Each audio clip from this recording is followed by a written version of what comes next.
Okay, hi everyone. Welcome to Pitch Round 2. So, get hyped. Who's excited for today? Woo! Yeah. Awesome.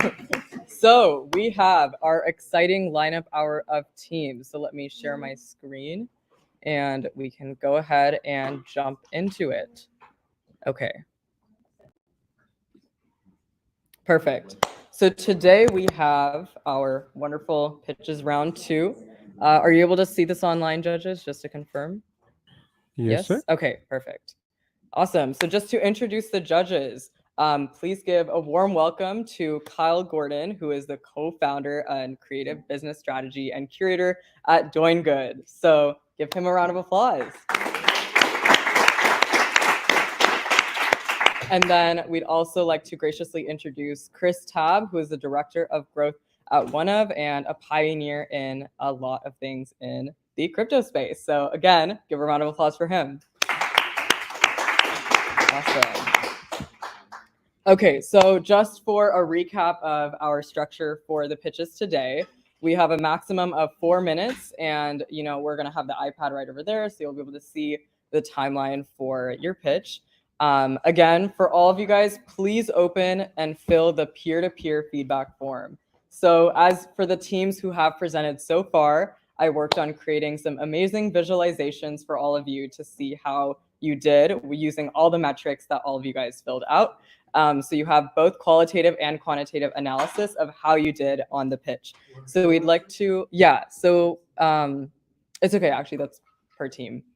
I'll show it later. But so for that, we'd like to make sure that the other 4 teams who are presenting today also have the same feedback and the same analysis that they can do as well. So make sure you're all staying active and filling the peer-to-peer feedback form. For those of you online, this is required to fill it out for all 9 teams, the multiple choice section for the 11 ingredients, and then write written feedback for at least 6 of the 9 teams if you have some more left for today.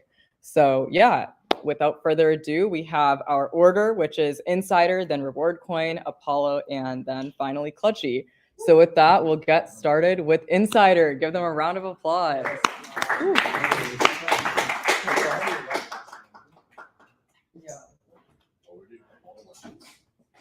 Oh, wait, what did you miss? Oh, did I mess up something in the order? Oh, that was a mistake. I'll fix that. Don't worry. Okay, so with that, we'll get started with Team Insider. Awesome. All set? Give me a second, please. Let me put this here. And let's copy it here.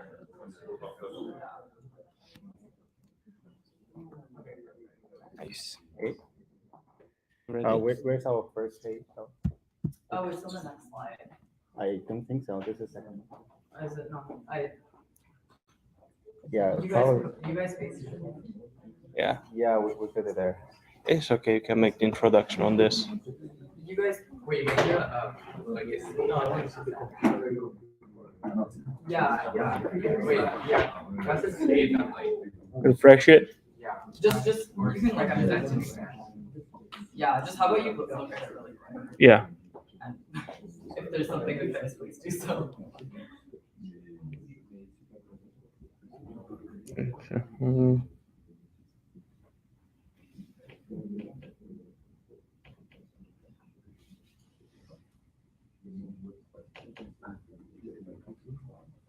Yeah, one page is missing.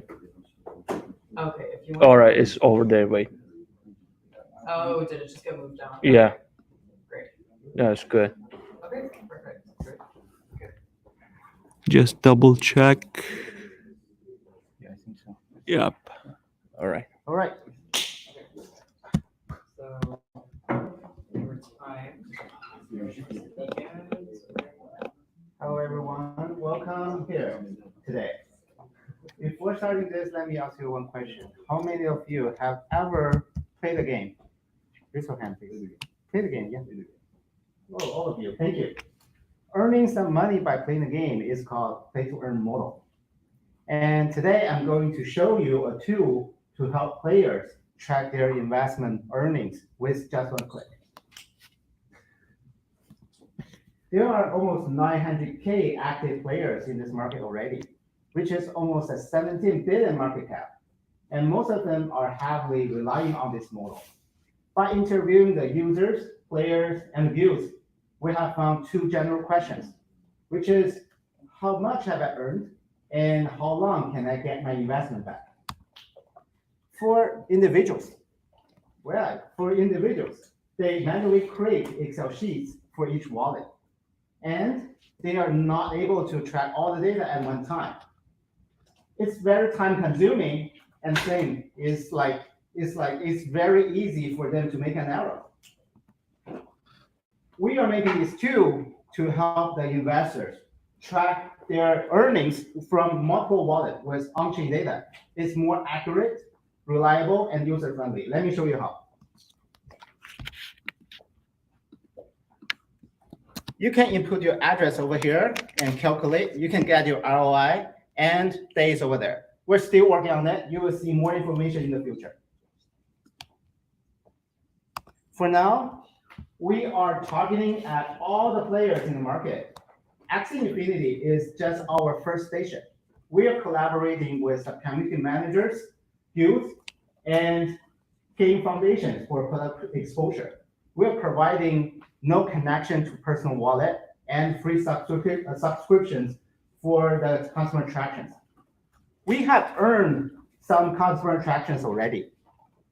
You can see over here.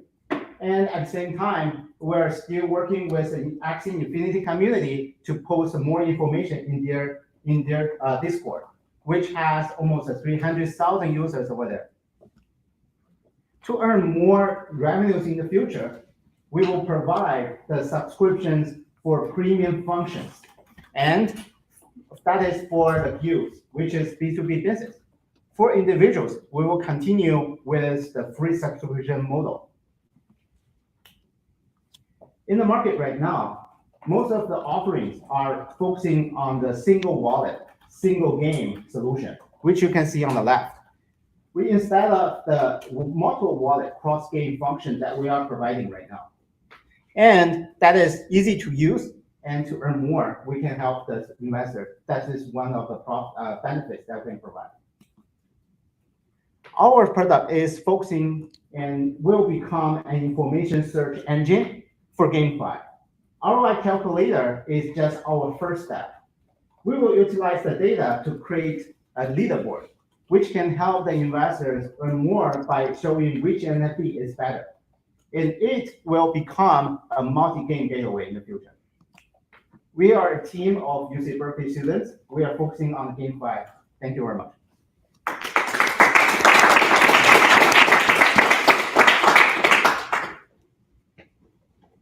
Is that too close? All good. Okay. Great. Kyle, do you want to go first? Cool.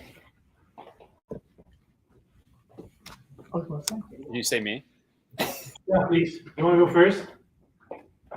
Do you want to? Yeah, no problem. Or that is ready. So yeah, I really enjoyed the presentation. I think for me, at first, it was a little unclear, specifically, like when you asked the question, like what, like who here has played a game? I thought I was going to go into a pitch about a play to earn game. But after like the second or third slide for me, it got a little bit more clear what the product was, how you differentiated, etc. I think it's your charts and stuff are really great. I would love to see like a demo or a UI of the product. And I would love to maybe see like how you differentiate more with competitors by listing specific competitors, and like maybe that way as like someone I can see what other people are doing and how you're solving the issues that maybe these other companies aren't addressing. So for me, that would have been really beneficial to see. But other than that, the concept sounds really great. I definitely like know there's like a need for that in the space. And yeah, that's generally my feedback. Yeah, thank you. Quick question: we show a demo, but was it shared or not with the AirMeet? No. No, I didn't see it. But all right. if We there is a show demo, like a great. quick MVP. I can put link to the chat so you can check it. Yeah, probably. Like we show a small like MVP where you can check it right now. So I put a Beautiful. link so you This can is check great. it. Thank you. You're welcome. You can probably share it. Or like I can show it real quick Probably. if it's Yeah, we can continue. share screen. Yeah. Yeah, this is demo. You can see, so you can get the data, which is very straightforward. For now, it's very straightforward. Great. Thank you very much for sharing. Sure. Chris, please take it from here. Yeah, absolutely. I enjoyed the presentation as well. I share a lot of Kyle's feedback. I was unclear on what we were addressing, initially, but I understood the concept. I think it would be interesting to show, how does your solution, address interoperability within the landscape. I would love to see, a couple of high-profile games, perhaps, and maybe even a demo in the future. Yeah, that's all I have. Thank you. Thank you. By the way, Chris, are you? I saw like you are in charge of the business development, right? Yeah, and tokenomics and growth. Yeah, we're Yeah, 50 people strong.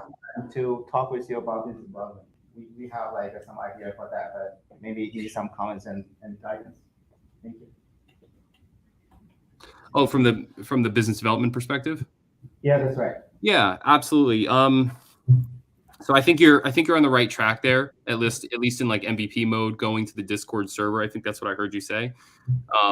I think long term, you're probably going to want to approach either a game that's coming out of startup or maybe has a medium growth, right? Not a big player. Try to latch onto them, and then make sure right up front, right, you're not doing anything exclusive. Keep your contract open. And then I would start to target and pick games off, not by necessarily the popularity factor, but I would build a persona. I think I looked at some of your slides, right? You are doing some of that. I'd build a persona, and then I'd focus on, really going after those niche games, because that's where I think you're going to be, strong. Solutions like this, while they're unique right now, I think in the next 18 months, there's going to be a lot of noise out there, and it's going to be hard to compete. So, Thank you. Guys, how do you think it went? I think like there's a huge development in the presentation process. Okay. So I think it was good. As our jury said, maybe we can put more distinguished differences between the competitors and us. But I think it was a great improvement from the last presentation. Okay. What do you think? Yeah, I mean, like, this is work in process pitch, right? So, so for us, what we want to present is the product, and I really want to show more about the pictures in the future. I think this is the first step, and what we can attract the people. I mean, attract the investors. That is the future, right? So yeah, I think probably we can show more information like that. Okay. So my feedback here is you used at the beginning a strategy which I call the hook, right? Which is engaging with the audience, which is phenomenal, super important, right? Because every time that you present something, right, engaging with the audience grabs the attention, right?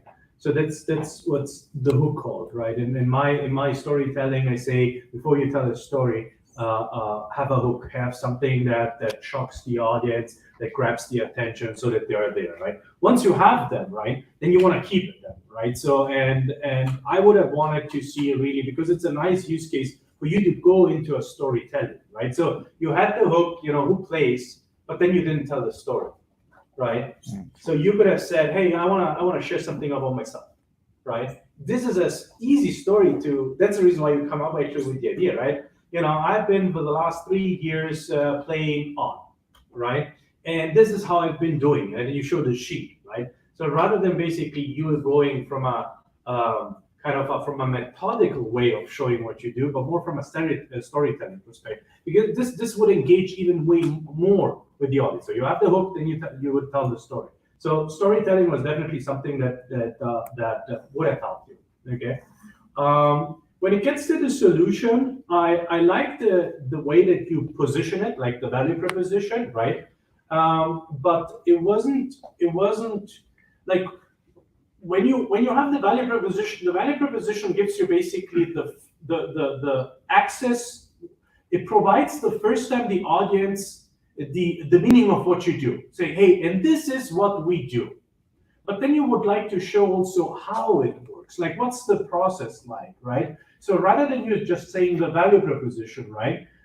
Try to break it down in step 1, step 2. Like, you show something which I like.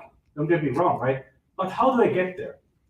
Is it a URL? Is it a widget? Is it something that you install in your browser? Is it like, how do you connect? Like, so you said it's easy as a finger snap, or it's easy as 1, 2, 3. That's awesome, but you didn't show me how easy it is, like, to get there. Like, where do you have it, right? Product roadmap. Are you talking about product roadmap? What? Product roadmap, like the roadmap. No, not the product roadmap. Like how, Just is it how a you, URL or like if I'm the user, right? I saw your finished, like I saw the product in use, but I didn't see, is it a widget? Like, I have a lot of questions. Is it a widget? Is it something that you download? Is it an API? Like, what is it? Is it a platform? Like, what is it? Is it a tool that you interconnect, right? How do you actually make it as simple as right? So this would provide more confidence, right? So when you pitch something and the audience does not have, like, if I start having questions, guys, right? This is for everybody, right? If I start having, I don't know, right? Then you doubt about the entire concept, right? And then you lose me, okay? So be more specific in what's the persona's journey, okay? What else did I see? Either I missed it, guys, or I didn't see anything, and we have some more time to it today. Yeah. I didn't see at all traction. We show it, like we show Google Analytics. Yeah. So it's You showed the Google Analytics. Yeah. I didn't for whatever. Okay. Over here. Yeah. Okay, 61 million users. Okay. Yep. Okay. Still working on it. oops. Okay. How did you get to that? What was the campaign that you did, right? So how did you, like, it's market, go to market, traction, right? Usually the way that you present traction is always a flow of 3 steps, right? And it's very simple to memorize, by the way. I don't know if you saw me presenting online, right? It's always, the market is big, right? So market, total addressable market. Go to market, okay, so what is it you do, right? Mm-hmm. And by the way, even if you focus, sometimes it's better you focus only on one thing, right? So this is what we have been testing, okay? Market, go to market, and then traction. So market, go to market, traction. Market size, total addressable market, go to market, what's the tactic, what's the initiative, like how do you connect with them, and then what's the result of it, right? Market, go to market, traction, okay? And I like the fact that you said what you want to be when you are big, right? Now, what I would like to see is more of a structure, more of a flow. So, like, if you step out of your deck, I think you have all the right ingredients on your table. Like, imagine we would meet all together, say, hey, let's cook all together, right? And say, what is it we need? Well, we need, pepper, salt, meat, depending on what we want to eat, veggies, okay, cool. But then what's the order in which you present, like the order in which we prepare it, right? Does it make sense, right? Yeah. If you zoom out a second, say, how can we tell a story that is more homogeneous, a story that is more fluent, right? Up until the end, because you actually mentioned the fact of what you want to be when you are a big company, right?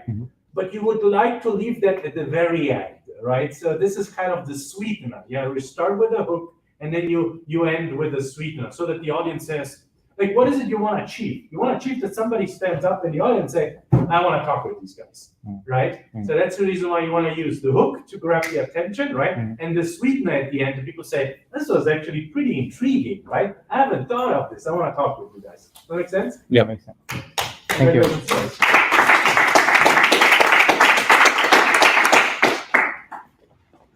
Awesome. So up next, we will have our next team, which is Team Sustainability. So give them a round of applause. Woo. Okay. I'll summon you guys. Okay. Perfect. Just making sure the right tab is shared. Okay. Fantastic. Okay. Let me know when I can start. Okay.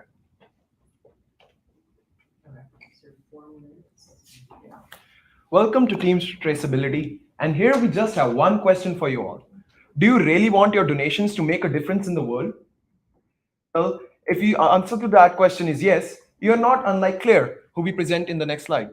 So Claire is just like one of the clients that we're preparing to target. She's a 30-year-old individual who's passionate about climate change, but she's not sure where exactly do her donations go, and do they actually make a difference?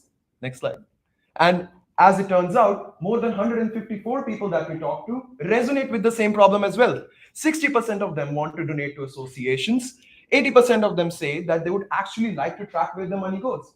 This number jumps up to 95% as well when they want to see real value coming out. And why not? Unless you want to do money laundering, which I hope you do not. The next slide. And as it turns out, it's both a buy as well as a supply side problem. The 7 associations that we interviewed also resonated with the problem. 64% of them say it's difficult to find donors, and 72% of them say that they're actually interested in finding new ways to attract donors.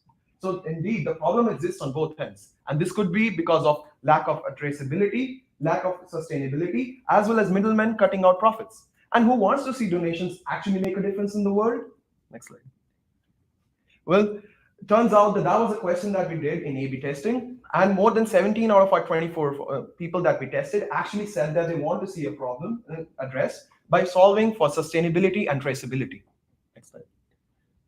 So the solution that we came up with, simple. Put it on the blockchain and try to solve it in a sustainable manner. We provide a solution based on ERC20 tokens that help you follow the donation that you make. They make it able to know the exact use of the donation, and they reduce the use of frauds. Because it is based on blockchain, preferably a neat layer 2 scaling solution, it is also cheap, and it ensures that all of your money is accounted for. So traceability has a very easy to use interface. Simply connect your wallet and click plant a tree to select the type of tree on the plant and the number of tree on the plant, and the tree will appear on the front page of the profile showing the real-time information of its health, location, and age. So on top of that traction, it's a very simple question for the investors present. Who are the competitors? As it turns out, Web3 already has ClimaDAO, Token Protocol, and Big Green, amongst others who we compete with, but none of them provide consumer-facing solutions for everyday people who are working to solve this problem. On the other hand, indirect competitors do exist. The likes of Lychee, GoFundMe, and more trees are common, but they don't ensure blockchain-based accessibility, and they don't ensure the sustainability and traceability that we pride ourselves on. Next slide. And the next question as it comes out is, well, what's the total addressable market? As Tommaso recently mentioned, it's important to know your market, and that's exactly what we have gone for. So if we look at the total working population of the United States and multiply it by the average donation-based amounts that we're expecting in the form of IRR for the year, we get a total addressable market of 3.93 million. The SAM, as it turns out, based on the people who actually end up donating, based on our figures, comes down to 9.58 million, and the SOM comes out to 95.8 million, which is our first target that we are looking to hit. And our plan for reaching this market is, one, partnering with organizations based on Cal alumni, 2, tree listing organizations, and also local crypto groups. So our traction so far is the 154 surveys we've conducted, sizable progress in our prototype development, and this pitch to the class. So we've refined our business model in order to achieve a win-win-win solution while standing out from our competitors. We charge a membership fee for organizations, a trading fee for our users, and you can access our platform completely free. This is our marvelous team, and this is how we're going to achieve it. So please take your phone, take a picture, share on your social network, and if we achieve our fundraising of $500,000, you'll get the chance to join us in our very first sustainable project in Nicaragua. Do you remember Claire? I know you want to help her. Join us now. Thank you.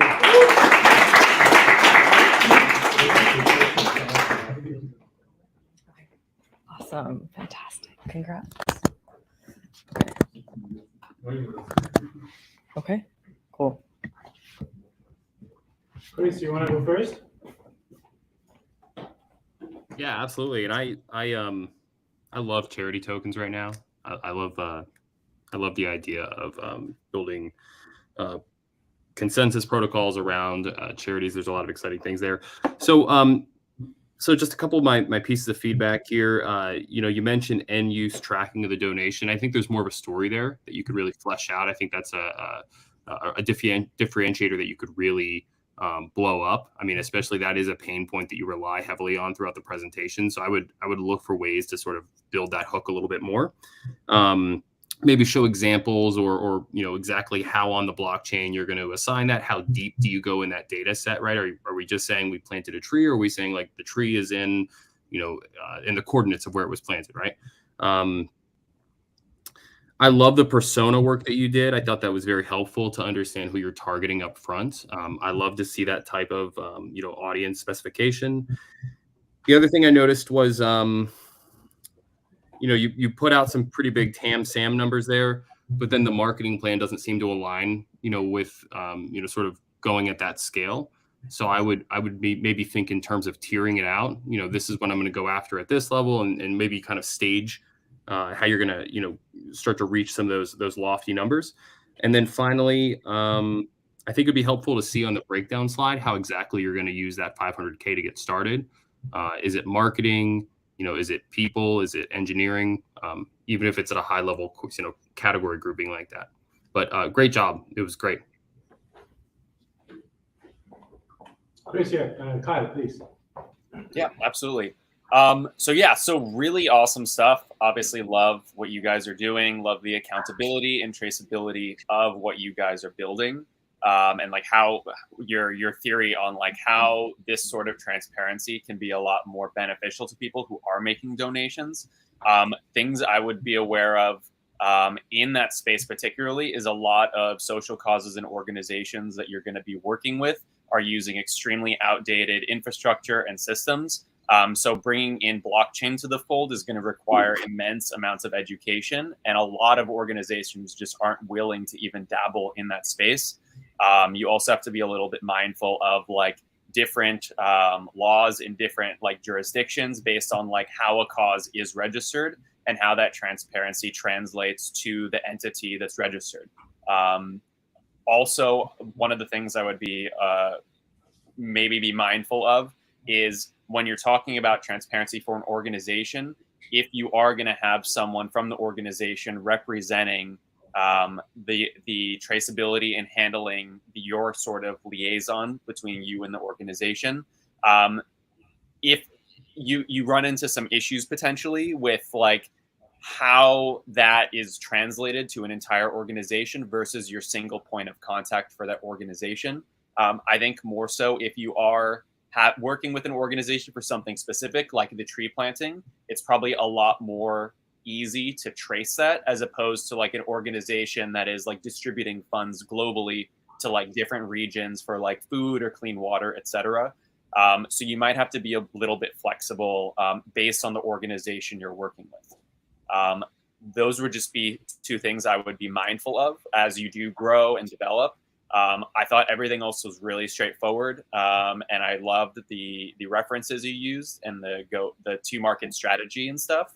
But like to mirror what Chris said, I would be interested to hear how you are going to address the addressable market with your business model, and maybe thinking of like ways if you do have a business model for a social cost to pay a fee per year. A lot of them don't make a lot of money, and might be a little like off-put by like an annual fee. So you might want to consider maybe having some sort of percentage built in so that they're not paying that upfront fee.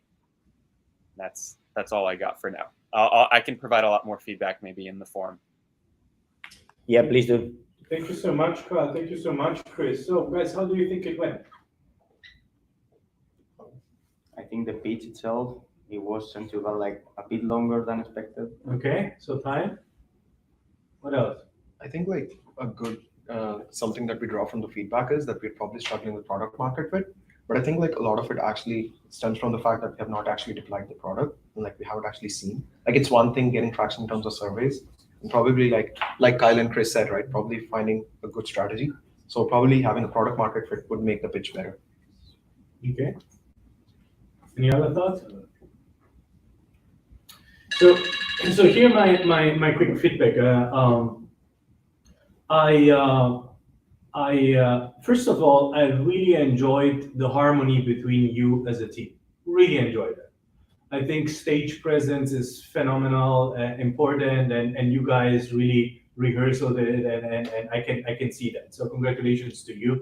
You guys convey confidence, and you have a great team dynamic. I really enjoyed it. In terms of the product itself, obviously the beginning was the part where you show all the numbers in general, right? It's a sign that you have been busy with customer discovery, right?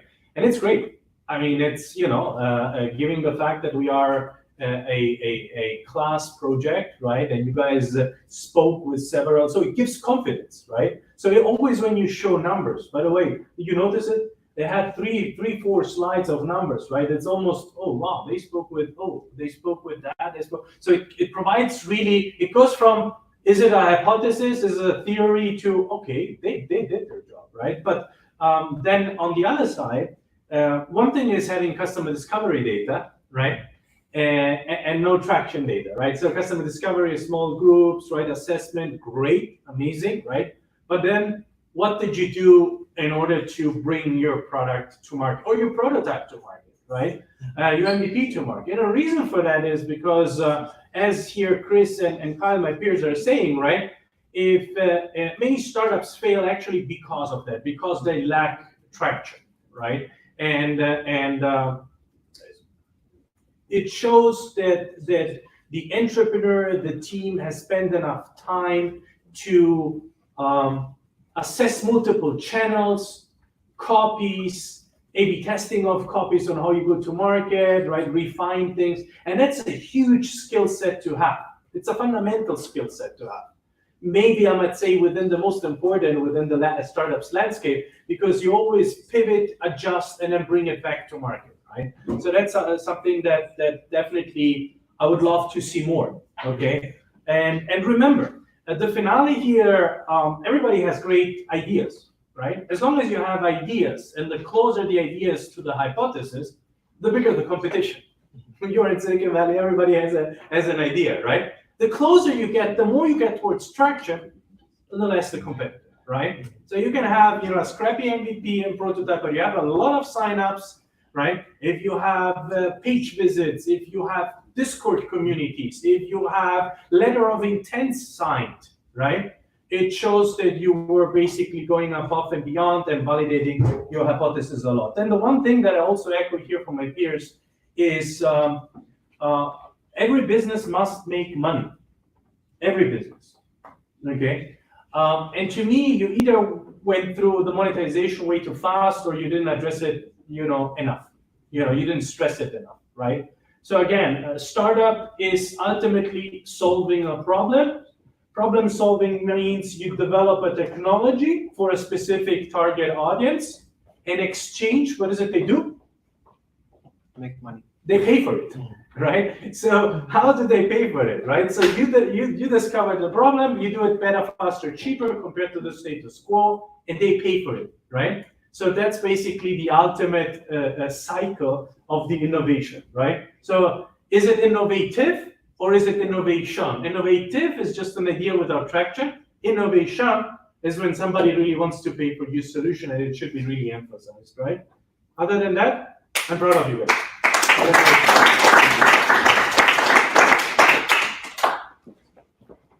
Okay, fantastic. So up next, I will pull up our wonderful slide deck.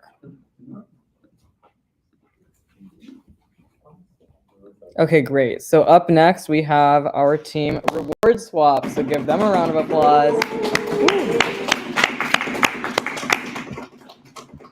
Awesome.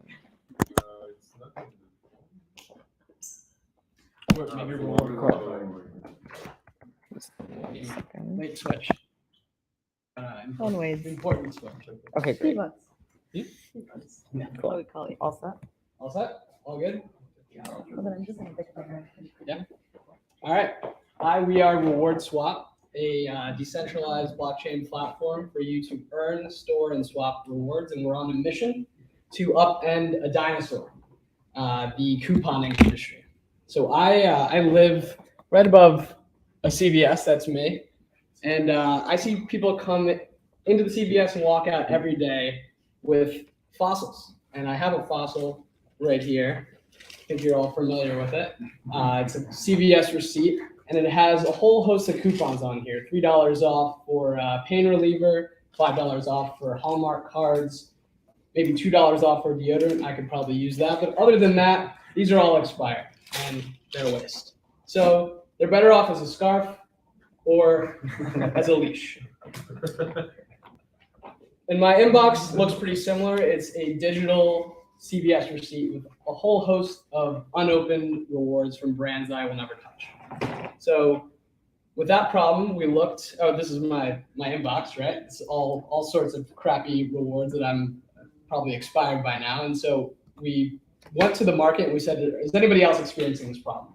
And we found that 9 in 10 people, 18 out of the 20 of you in this room, do use coupons. But what was shocking to us was that 63% of people who do coupon still use physical cards in paper or plastic form.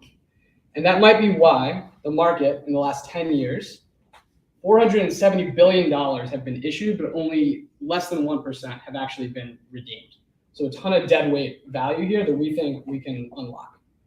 And so from the market, we hit the streets and we interviewed hundreds of users and a few dozen restaurants. And this is sort of an aggregate customer profile, but in the interest of time, really want to just hammer home the point of the user is someone who believes that the rewards they have right now are clunky, they're hard to use, they hold little value, and they're often left unused. And for the restaurant looks at promotions as a tactic for acquisition and retention, but it's not optimal and it's inefficient.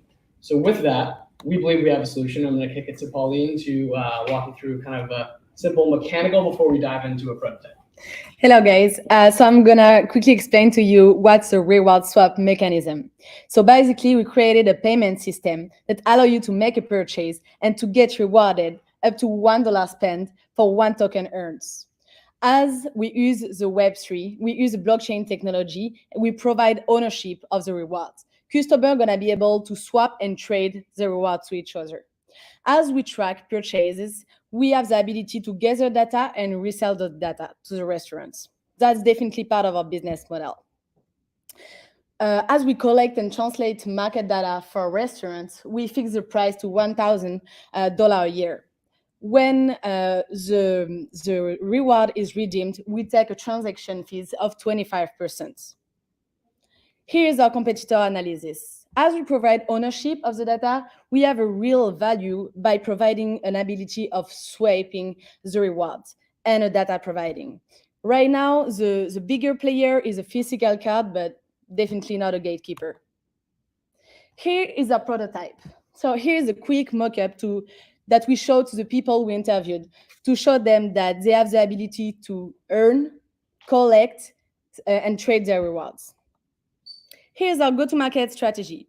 As Avery said, we talk with around 100 people doing qualitative and quantitative validating our hypothesis.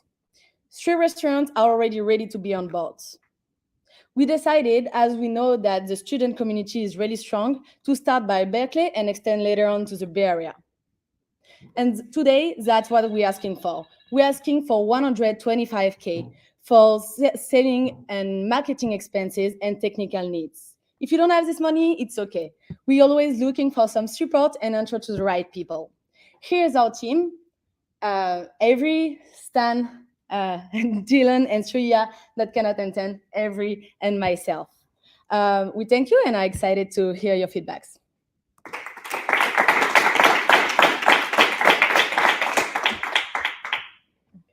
Sorry. Yeah, all good.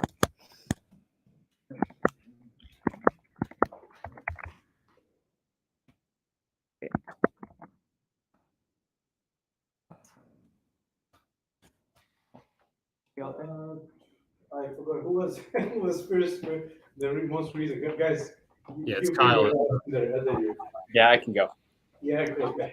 Yeah, all good. So yeah, super great. Love the energy. Love the concept of the product as someone who just threw away a bunch of coupons yesterday. I think like one of the things for me that I would love to maybe understand a little bit more from more of like a tech side is like maybe understand a little bit more about the infrastructure that you plan to build on, like maybe address why this solution needs to be on blockchain, what infrastructure you're going to be building on that actually facilitates this, that makes it sort of this seamless sort of thing.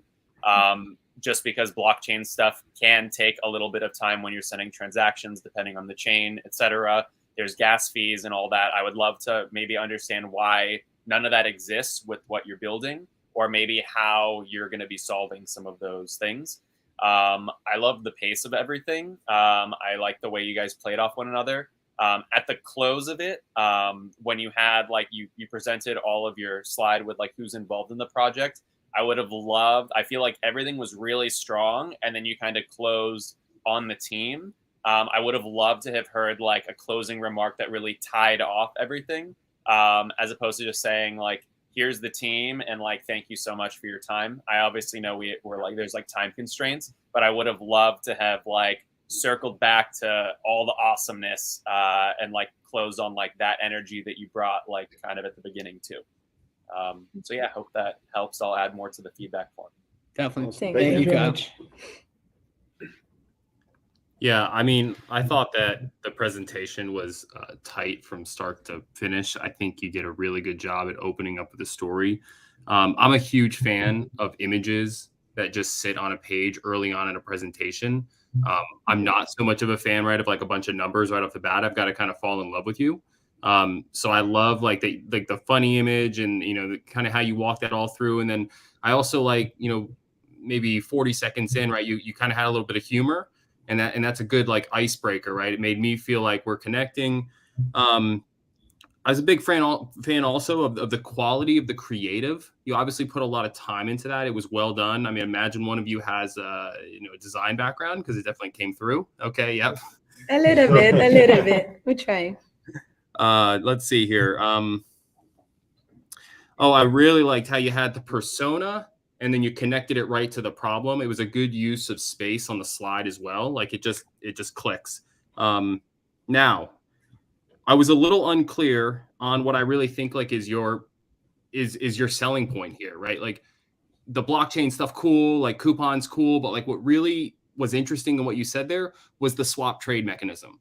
Like, I want to know more about that. How does that work? Is there a liquidity pool? Can I earn money, right? And then on the second piece of it, I wasn't entirely clear on the revenue, model, right? I saw like there was maybe a cap of $1,000, annually. Maybe I was sorry, I don't mean to ask questions, but was that right? $1,000 annually cap for a restaurant? So the $1,000 was a membership fee if you wanted the data, but we averaged out. So we take a 25% cut on tokens redeemed, and we have like an average price per token of 20 cents. And so we kind of base some assumptions off of that. So it's more of a freemium model. Like users and restaurants can use it for free, and we just sort of take off what's used. I think we need to definitely trim that up, though. If it's not clear to you, then it probably isn't clear to most. Yeah, and I think maybe it has its own slide, and you give it, you give it 45, 60 seconds and really make that clear, because I think that's the hook. And then the last thing I would just say is, like, reality-wise, this is a crowded marketplace. You're coming into in the coupon space, redemptions, digital devices. Other people, have done that in the past. I'd see where they have failed. I think the blockchain thing is interesting, but the swap trade, that's the piece, right? Like, you'll get the businesses on the data extraction and services like that. That's a no-brainer, but only if you can hook the customers in and show that type of runway. And then the last thing, I probably went on a little too long here, but the 125K ask feels a little small, right? I mean, obviously, like you're all very intelligent. You have, a lot of these baked in skills to build the app and things like that. But, if I'm looking at it from, an investor perspective, what kind of runway do you have, given, and what's your burn rate, given like real expenses around marketing and sales and having to go chase these deals down. And then also think about, if you're asking for 125 at this point, but you're trying to take it to the next level in 6-9 months, I don't think you're going to have the capital there, to pull it off. But that's just, just opinion and feedback. Okay, thank you. Definitely, thank you. Outstanding. What do you think you win? Can I say from the outside? So I didn't Go do the ahead. presentation. I think that the presentation was way more catchy, and from what I've seen, it's like way better than what we did before. Obviously, on the tech side, I completely agree that there is a lot of work to be done in order to fully explain what's the technical like product that we're offering. So I think that this is really the part where we need to work on. Yeah. Yeah, I would definitely follow you on that. I think there is a big room for improvement on the technical side and like our explanation behind that. I think our presentation, I felt the good energy between us, so I really liked it. And I think definitely having a real prototype working and not only a fixed mockup going to be a great help. Any thoughts? What are your thoughts? No, yeah, I thought it went really well, and we did a good job prepping everything before coming in. I thought good story, good hook. I think I agree with what we're saying on the technical side. Still working on providing that and shoring that up. My 2 cents here. When you be always very self-critic, right? There is an inside out and outside in perspective, right? So how are you doing compared to what you were, and how are you doing compared to others, right? Mm-hmm. So how are you doing compared to last time? Outstanding. How are you doing compared to others, right? Up to you to decide it, right? So that's something that you would like to assess, right? Why? Because it's competition. Startup is competition, right? And when you are on stage, right, you would like to excel and compare yourself to others, right? So, and the reason why I'm sharing it, because you all said, compared to the last time, but, be also very self-critic. How are you doing compared to others? What I loved is the way that you presented. I mean, definitely, when you're on stage, you need entertainment, which is substantial. And you guys have substantial, like you have substance and you have entertainment. Like you made it intriguing, but not funny, so you made it right. That's, you basically presented, and by the way, this is for everybody. The problem was presented in a way that it was clear, it was real, it's tangible, right? And the best way to present the problems, in my opinion, that's just Tommaso, right, is exactly like this, right? So make it real, present it, be you the persona, right? Pictures, I loved it, right? So great stuff, right? A couple of things that I would like to share with you that kind of maybe for the next one. So you said reselling data, right? Which to me, reselling data is Web 2.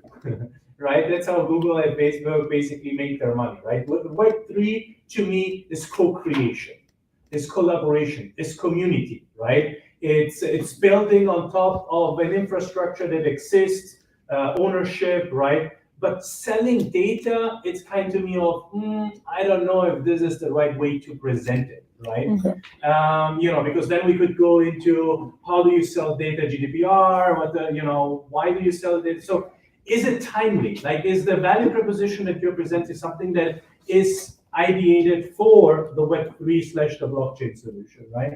That's one thing that I would revisit, right? You presented, so you went in with the solution, what you guys are doing. By the way, I think this is an amazing space. I think that this is a lot, and I echo here what my peers are saying, a space that's because of blockchain, it's going to reinvent the definition of value creation, right? Now, all of a sudden, rewards become really valuable, not just because you own them, but because you can swap them, you can allocate them, you can rent them out, like all the benefits that a blockchain has. So market, great challenge that you faced and that you opted for. You presented then the product itself, and you presented 5 screens, like screen 1, 2, 3, 4. Human being doesn't follow like when you present 5 things, I don't know where you're going to say, okay, he's funny, you're inside format. So it's easier to say from a presentation perspective, step 1, step 2, step 3, step 4, right? My advice here, and by the way, you ask 3 mentors, you have 27 advices, okay? Toss whatever you don't like, right? So my advice is 1 slide at a time. So whomever has always mentored me in my startups, that it's about the slide number, Tommaso, right? Not true. It's about the pace that you have with your story, right? So if you have a pace which is linear to your story, you're gonna have 30 slides. It doesn't matter if you say, hey, and this is step 1, and step 2, and step 3, right? Because you guide the mind, the visual part, and the human being digests how it's basically being applied. And one thing that I'm asking myself still now, which I'm still curious, don't need to answer now, but you are a two-sided marketplace, right? So it's you having basically the coupons, right? And then there is the huge animal in the room, the huge elephant in the room, which is what? How do you connect with those companies? How do you integrate with those companies, right? And that's a big issue, right? Because retailers, restaurants, right, very fragmented, very old style, right? So what's their go-to-market? What is the go-to-market strategy there? How do you make it easy for them, right? So that's kind of something that you want to say something? Or? I was just saying, I think we intentionally picked a fragmented and kind of old school market because it will be a challenge. I totally agree, and I think we need to iron out like what our go-to-market will be beyond just those 3 points. But we picked the restaurant space because of those specific reasons at the same time, because it feels like, I mean, there's Toast and there's Square and whatnot, but like versus a D2C play where like Shopify is kind of the gatekeeper of the transaction. At the restaurant, it feels like it's a little bit more, I mean, they're still working with paper, right? So it's like, it feels like we can get in. Is that true? Yeah, 63% of. They are still, even after COVID. I would have agreed before COVID, right? But after COVID, right? I mean, I haven't been in a restaurant almost. I mean, even wherever I've been traveling, everywhere you can buy now. Yeah. So it became very digital through COVID, right? That might be the case. Right. Right. But yeah. And then last but not least, when you are, so great, you have an ask at the finale, right? I think that always when you are on stage, right, you always have to ask something. It's money, it's partnership. I said it last time. If you ask for money, then I would like kind of a mention of how long it's the run rate. And I think Chris or Kyle said, right, to say what's so-called the use of proceed, right? And you can go as simple as, hey, I'm raising $500,000, 60% is R&D, 30% is sales and marketing, and then the rest is ops. It's enough for a presentation, right? But you want to kind of get, or, this takes us down 6 months and have a prototype and the first 3 distribution partners, something like that, right? Awesome. Congratulations, guys. Thank you. Also, I had a question. So the way you finish, based on what the other teams did, there's maybe like 2 ways to do it. Either you be like very inspirational through like a quote or just like something that you say that echoes through like everybody, or you can do like a small go-to action and kind of invite others. I think that one of the other teams did it. And because we're trying to acquire like the students market, it could also be a great way to finish. Because we're going to pitch to investors, what do you think is like maybe like a good way for our product to finish? Is it more to be like inspirational as like the next reward of tomorrow, or is it more like an invitation for people to join our product? I think there is a wishful thinking from the entrepreneur, right? So when you are at the finale 1 of 9, yeah, right? And the wishful thinking is that people engage, people don't, right? They're busy, they try to follow you, right? So I think that finish, like this is Tommaso again, my opinion, right? That's what I always wanted to achieve. What is the most realistic call to action, next step that you would like to achieve? My thinking was always somebody comes up and says, hey, Tommaso, this was so cool. I want to chat with you, right? And not sign up or wire me something or download my product, because this is an intentional, a proactive call to action, right? But if you finalize with a big vision, so again, my opinion, say, wow, I haven't thought of this. You know what? Now I'm inspired. I wanna come up. My opinion, but I'm confident that if you ask, again, 3 other mentors, they have other opinions, right? So. Okay, thank you for. Thank you very much. Awesome. So now we have reached the point with our last team presenting, last but not least, which is Team Clutchy. So give them a round of applause. Amazing. All right, good luck. Yes, let me make sure we're, yeah, it should be all set, right? Okay. Yeah, cool. Okay. Make sure we're sharing the right one. Okay. Perfect. All right. All set. Mais là, les slides ou je vais les faire, Attends, voilà, mais tu fais les tiennes, tu fais les miennes, comme ça, c'est... Ouais, si tu veux. Comme ça, tu me mets. All right, guys, you guys can stand. Yeah. Okay. Hi everybody, my name is Armand. I'm the co-founder of Clutchy, the new platform that brings together esports fans and teams through a unique experience. But first, do you really know what esport is nowadays?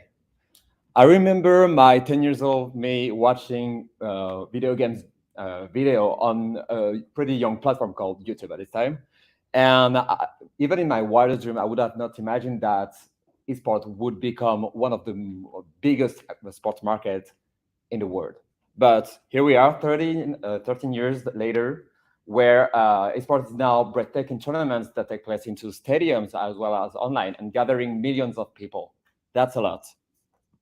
And it's actually 8.8 billion hours of video game live stream that were watched across the world in the first quarter of 2021. But because esport is such a high growing market and such young, there are few challenges. The first one is that it's so hard to stand out as a fan in this continuously growing community. Think about Twitch chat, where there are hundreds of messages every minute. At the same time, a lot of esports teams are still looking for revenue streams that include their community without distorting their content. And finally, it is way more difficult to collect memorabilia compared to other sports. So that's why we created Clutchy. Clutchy is a web platform that allows esports fans to own, collect, and exchange the most memorable moments of their favorite esports teams. So they can open packs, like on NBA Top Shot, for example, but for esports, with some breathtaking moments from the latest tournaments. And those moments are NFTs. By owning those NFTs, they can gain access to exclusive rewards, and the money generated by the sales will be redistributed to the esports teams that are partners with us. So this is how our solution looks like. So you can open packs, you will see later about the prices, and then you can buy directly those moments on our marketplace, directly integrated to our platforms. Hi everyone. So let me now tell you more about the competitive advantage of Clutchy.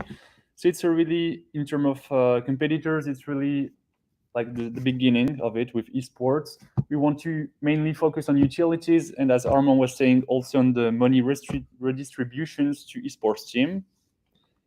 In terms of timing and market, it's really the right time. It's really a booming market, 234 million esports fans all around the world, 42 million that are crypto enthusiasts. So it's a multi-billion-dollar market for us. The go-to-market strategy. Of course, we will go on social media, but the most important part is partnership again. So let's go directly to some traction. So we reach out to 100 esports team already. We're in talks with 6 of them, all different size. It's really interesting on that. We also reach out to B2C partnership with gaming's community, and it's going well on this side as well. Maybe we'll talk about it later. In terms of IP strategy, it's also really important. Players don't have any rights. All the rights are on the hands of the tournament organizers. So the next step for us is to reach out to them and also to see what's the possibility to establish a partnership or the alternative. The business model, really simple. It's a marketplace. We're selling digital packs, and we have a fee, 5% fee on the marketplace. We will, of course, redistribute a percentage to the esports team. This is our team. We're looking still for a CTO, and I'll let Armand finish. So yeah, our Discord channel is now live. So because it's a Web3 project and a sport project, we need the community to build this project together. So feel free to join. And we really want to help those esport players to finally earn their life properly, and as well as making the fans really living their passion beyond just watching streams. Thank you very much. Great job. Okay. Cool. Okay, I'm all set.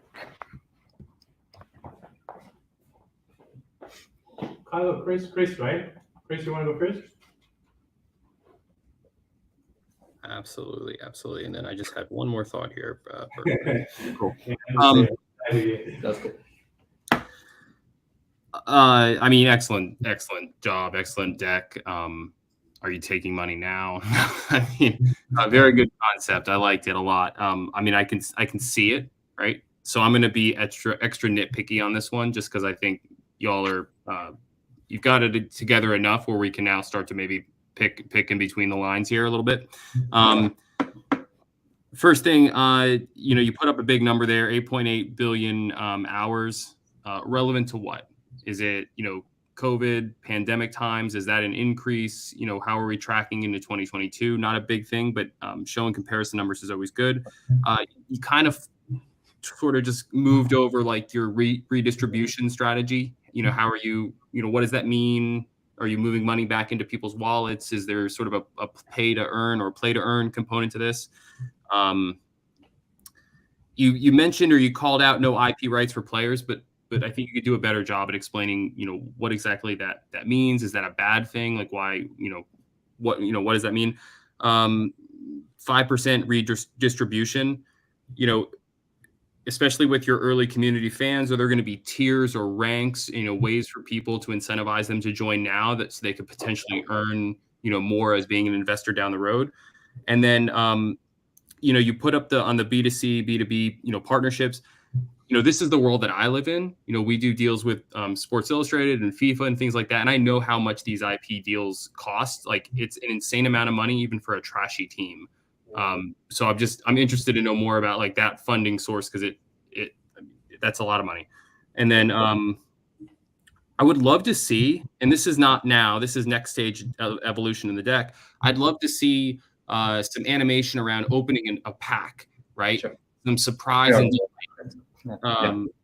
and then also like inside of those packs, are there tiers, right? Are there like platinums and diamonds and golds? Like how does that affect? Is there a greater price or scarcity that could be led into the secondary marketplace that you're going to be launching? Probably, I imagine. And then I can't even read my own handwriting, so that's enough. Thank you very much for all Thanks this a lot. feedback. Outstanding. Thanks, Kyle. Yeah. So again, the deck was really awesome. I think it was for sure like the most polished one. It just felt cohesive. It felt really well done. And like there was a lot of like, it felt like really good going through it. It felt like it was like legitimate. I would just want to shadow what Chris was saying about like the rewards distribution and the utility. Like you pointed out that was like your strengths over the competitors, but I felt there wasn't enough explained into those 2 points. Every NFT project talks about utility, and it's always like a future promise, and it's very vague. And I think a lot of investors are jaded at this point when we talk about utility without actually backing up the utility. Like, how are players getting utility from this? Like, how are they going to be connected more with this esports person? Because you were telling us at the beginning how it's hard to be seen as like a fan, and there's like not a lot of ways to connect with the person you're following. But how do getting these NFT packs connect you more with that person? Like, what is the glue that's now connecting you to this person? Is it leaderboards? Is it chat rooms? Like, is it just the NFT, or like what is the utility of the NFT and the reward system? So I think I would love to see that fleshed out a little bit more. And then the last note that I have is at the end, you kind of gave the TLDR, like these are packs, we're selling packs, 5%, taking a 5% fee, etc. Going through the entire presentation, I didn't necessarily know that you guys were selling packs. Like you were taking me through the story, and I wasn't sure if it was going to be like a social token platform or like a new type of Discord for just esports kind of stuff. I would love for that, like that one slide told me everything I needed to know, and I would love to get that maybe a little bit sooner. Actually, sorry to interrupt you. Thank you. Yeah, no, you're good. All of it, no, just because like all of them are like really like precious for us. We talk about like the pack opening right in our solution slide. So it's like the one after like the esports challenges slide. And so we're just saying like opening pack because we like in 4 minutes we want to go on every not like we want to tell most about our product. And because it's more about like how we're making money, we did this choice to put it at the end. But definitely we can maybe like be more highlights more about the fact that there is a marketplace and like pack openings. But yeah, okay. Thank you very much. No problem. Thank you for clarifying that. That's all I got. It was really great, guys. Thank you so much, Todd. Guys, how you feel? I'm tired a bit. Okay. Tired of what? I'm just This is kidding. great, yeah. About last time compared to last time? No, I don't like it. In general, I think we are on our way to put a bit more of storytelling, trying to like being more close to our audience. Still need a lot of work, obviously, but I think that we were able to tell at least like quite everything without like jumping slides, which was the case last time. But yeah, needs a lot of improvement in terms of like detail on our solution. But at least like the judges understood the product, so it's a big win for us. Okay. Yeah. It's like getting better and better. Still got lots of work, but yeah, if they can understand what we're doing, that's like the the beginning. It's good. Yeah. So did I understand correctly? And I keep on pushing always the same thing, right? Okay, Because I actually I love the intent, right? But I go always in the same direction. Did I understand correctly that you guys went in direction IP, right? And you came to what information? That what? Who owns the rights? No, especially like we don't have time to exactly like go into detail. There are no IPs on the like no protection on like the play of the players. It's more about the games. And the thing is that when we don't have this time to like in a 4-minute speech to explain it properly, but there are some contracts in between our tournament organizers and esports players. And most of the time, the players have the right to broadcast and make money and commercialize kind of like the play and like the moments on their channels and things like that.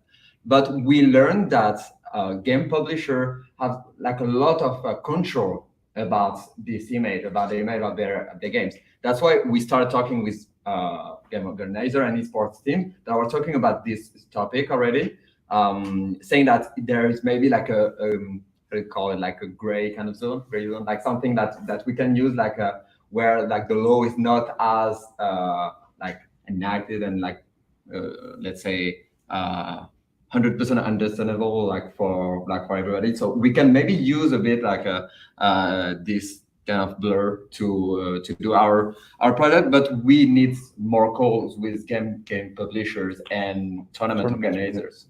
Like what I like here in this solution, guys, is that this could be something that flies through the roof if what you said is correct, right? And there are the two, similar to what Chris is saying, right?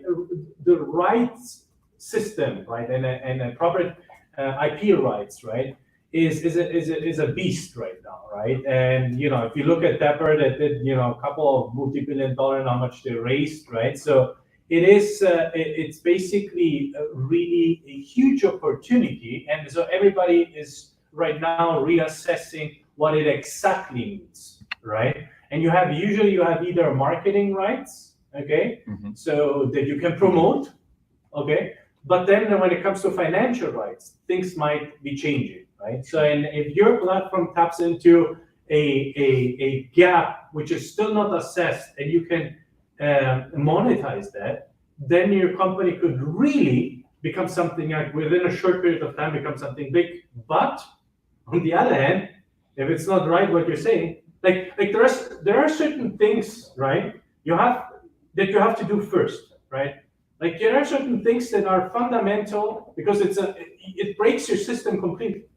Like it's if this one thing that you presented on that slide, right, is wait a second, Tommaso, the players don't have the right to monetize. That's it.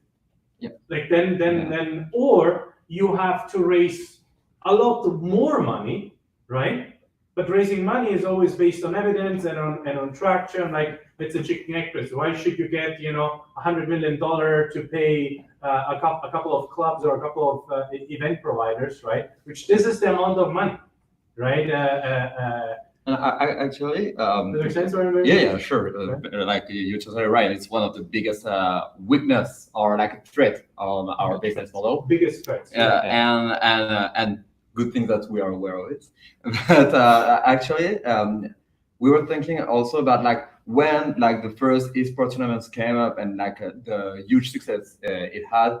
Like game, like a publisher and everyone didn't want like people to publish video of the games online because they were like, oh, it's our property, you can't use it to make money. But actually, when they saw how the community was interacting and was using this media to, and like the, let's say the thing that they were also winning thanks to those people putting video games moments on YouTube, for example, they let them do and they changed their policy. And actually, because like it's not well explained their like policy kind of documents, we are also like thinking that it could be a good opportunity for them to like enhance even more like the community. So we are still working on it, and I think that even if it's not clear right now, we can maybe work with them to make it better. Look, I personally am super interested in understanding, right?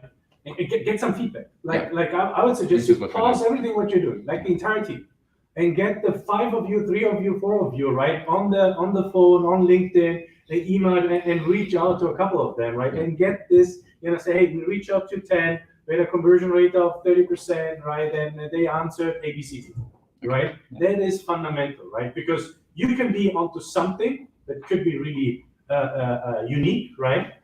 Or you don't have a chance, right? And you want to know it right away, right? Then another feedback that I have, storytelling, guys. Storytelling describes always a circumstance of a persona that is facing a certain problem. It does not describe a persona, and that's it. You said you were 10, like it was back then when you were 10 years old, right? And I was seeking, right? So I liked it. You started out, right? And then you stop, right? So you would have, like, what's the problem? You want to put the problem in the story. Does it make sense where I'm going with this, right? So don't start out just by telling, oh, this is the event and 10 years ago and then follow, because you might be curious and then you stop it, right? So put the problem, what is the problem? Put it into the persona, right?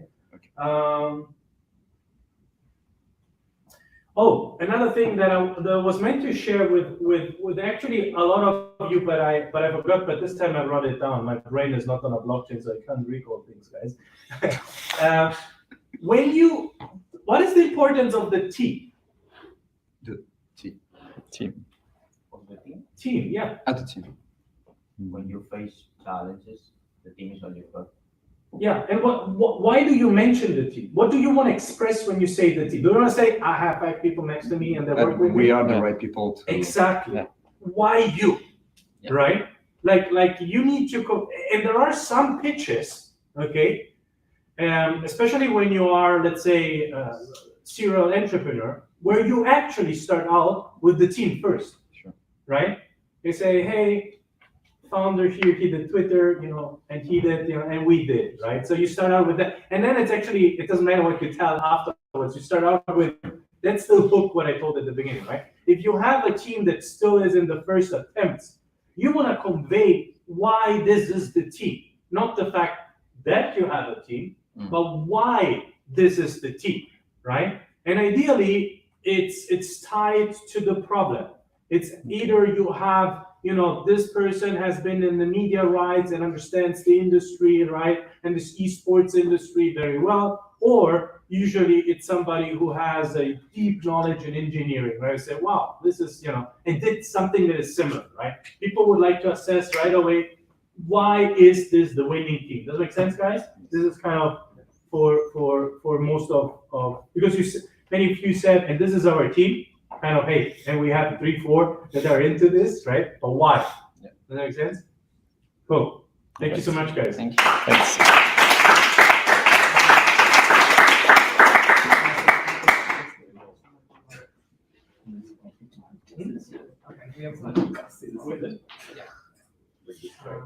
Okay. Well, 7:55. Kyle, Chris, how was it? How was the experience being part of the? Yeah, it was awesome. I mean, this is like you know, I'm an innovation junkie, so this is like mainlining it, right? Especially from young minds. So I'm getting just as much benefit, you know, out of this as I hope you all are as well. Well, thank you so much, Kyle. How was it? I thought it was really awesome, and honestly, I was very impressed by a lot of the presentations, especially in the Web3 space. You get a lot of decks, a lot of ideas, a lot of things, and a lot of these just felt a lot more refined and very clear. And so I'm excited to see like how they progress. Like overall, like super impressed and really grateful I got to be here. I definitely learned some things as well. So, and we are humbled, Chris and Kyle, for you dedicating the time and giving this nuanced feedback. Thank you so much. Please, class, join me in a big round of applause. And it goes without saying, if I can be of any help, UC Berkeley can be of any help, right? Usually the usual ask are, you know, can I have access to engineers or peers, or can I be part of something? Please feel free to reach out, okay, anytime, here to help, okay? Thank you so much again, Chris, Kyle. It was a pleasure. It was an honor to have you guys, yeah? Thank you so much. I really appreciate that. Thank you, guys. Appreciate it. Congratulations. Congratulations. Did I forget something? Yes. Oh, okay. So we're going to, I would love to share my screen for this. Okay. I've prepared this. Oh, okay. Let's see. Okay, now we have our congratulations for completing round 2. So give yourselves a round of applause. Woo!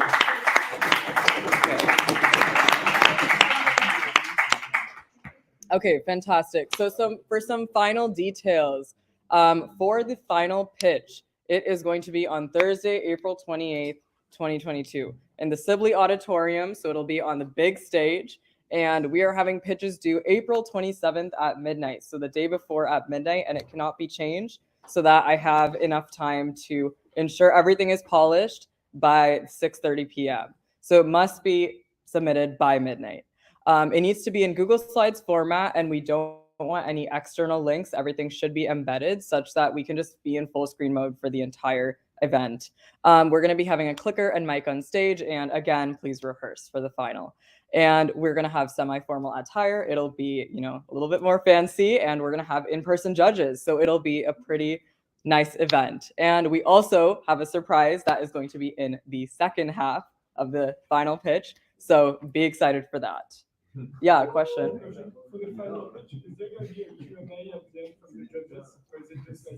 There's going to be, a short period of Q&A right after each pitch. Like feedback. Similar to what it is right now. Mm-hmm. Yeah, so now we're going to present, if we want to have Tim come up, we're going to talk a little bit about the final deliverables for the class. So not only do we have our final pitch on April 28th, listen, this is very important.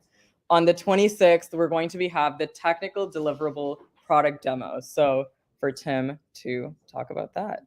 Okay. Yeah, so there's a couple of technical deliverables that you'll need to submit, and this will be part of like the technical aspect of your grade. So first, there'll be a product demo, and this will happen on Tuesday, April 26th. So this is just like a 7-minute presentation of basically like showing us what you built out and kind of like what features you have and why those features support your startup's mission. It can either be pre-recorded or you can do it live. I highly recommend you pre-record, because what if like you do a live demo and your live demo kind of messes up, right? Pre-recording is generally a safer option, but once again, it's up to you. Okay, next, you will need to submit your source code to us by Thursday, May 5th. So this is while during Dead Week. So you'll have like quite a bit of time after the pitch to work on your source code. And sorry, what's going on? Okay. Yeah. So we highly recommend you submit like GitHub or GitLab or like some sort of code so we can take a look at it. As far as like grading goes, we are most concerned that you have like implemented the features that you talked about, like those key features that are going to be so important for your startup, as well as your code is like readable and like actually deployed on a blockchain. Finally, we will have an extended FRD, which is a functional review document. This is something that is pretty common in tech. where this is basically a document where you list out kind of like all the core functionality that your application will need. So for example, you could be like, like our application will be able to onboard users. Our application will allow users to create X, Y, Z. Our application will allow customer or will allow businesses to buy, sell, whatever, right? So this is just kind of like a list of what features your application will need. Yeah, and this is going to be really, really helpful when you build out your application. And also, like, you don't have to like build out every single feature in the FRD. You can like definitely take this FRD and like use it after the course as like some sort of guide. So yeah, any questions on the technical deliverables? Yeah. Yeah. What if we don't deploy anything to the blockchain? Can you deploy at least a test net or something? But like, Like, we need to deploy anything, so we don't have a smartphone. interesting. Okay, you can come talk to us after then, and we can work out something. Just to be sure, we saw a bit with that, but we are one of the two teams with no technical in it. So I think I understood that we just need to give the FRD. Is that right? Yeah, so the functional review document, and I'm not sure what we're going to do for you with the product demo and the source code. You can come probably talk to like message me or Dan after, and we can work something out. Yeah. And then, of course, at the end, you have your final pitch deliverable.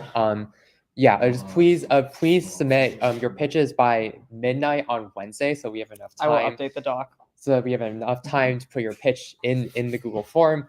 We had some issues today where people were updating their pitches last minute, and we would like everything to be finalized for the final pitch.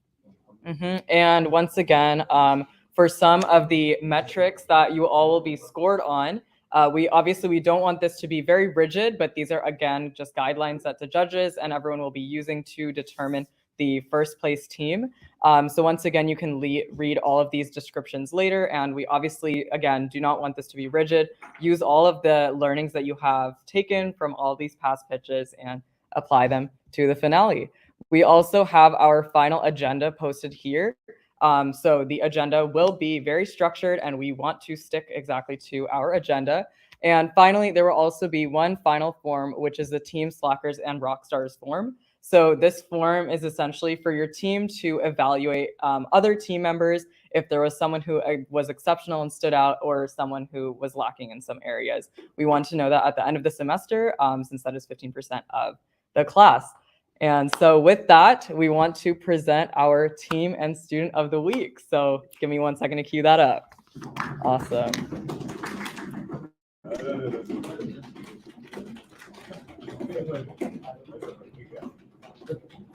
Okay, cool. It'll be a little bit longer drum roll. I need to pull it up.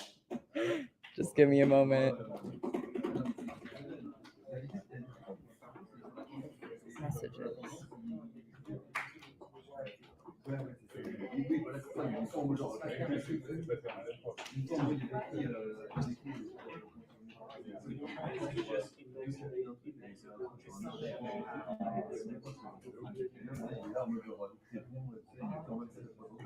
Okay. Cool. Sorry, just queuing up our final thing.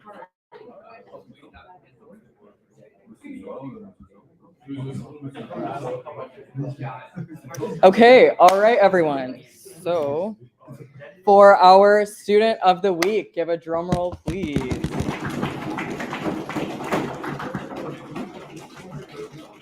It is Gonzalo. Woo! Okay. So yeah, congratulations for outstanding contribution to the class, team, and exceptional startup work. So give another round of applause.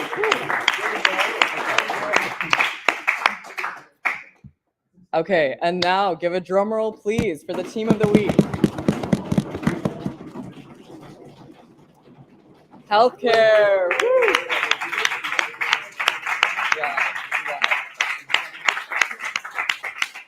So this is for being highly proactive, conducting great work both within and outside of class, and highlighting the spirit of entrepreneurship and technology. So congrats to Melissa, Rishabh, Antonin, and Jacob.